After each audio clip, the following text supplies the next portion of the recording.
శ్లోకము 38 నహి జ్ఞానేన సదృశం పవిత్రమిహ విద్యతే తత్స్వయం యోగ సంసిద్ధః కాలేనాత్మని విందతి. ఈ లోకంలో జ్ఞానం కన్నా పవిత్రమైనది మరేదీ లేదు.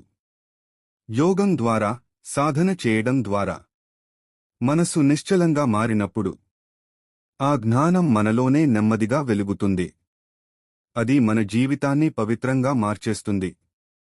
శ్లోకము 39 శ్రద్ధావాన్ లభతే జ్ఞానం తత్పరః సంయతేంద్రియః జ్ఞానం లబ్ధ్వా పరాం శాంతిం అచిరేణాధిగచ్చంతి.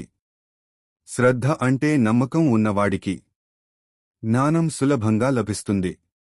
మనసును, ఇంద్రియాలను నియంత్రిస్తూ ఆ జ్ఞానమే లక్ష్యంగా పెట్టుకుని సాధన చేసేవాడు ఆ జ్ఞానం పొందిన వెంటనే చాలా త్వరగా అతని మనసు గొప్ప శాంతిని పొందుతుంది.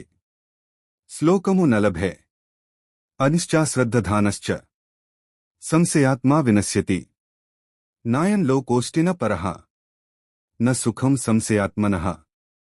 అజ్ఞానిగా ఉండేవాడు, శ్రద్ధ, నమ్మకం లేనివాడు, ఎప్పుడూ సందేహాలలో జీవించేవాడు అతని జీవితం నశించిపోతుంది.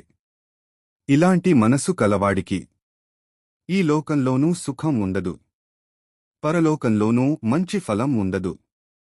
ఎందుకంటే సందేహం ఉన్న మనసుకు ఎప్పుడూ శాంతి ఉండదు.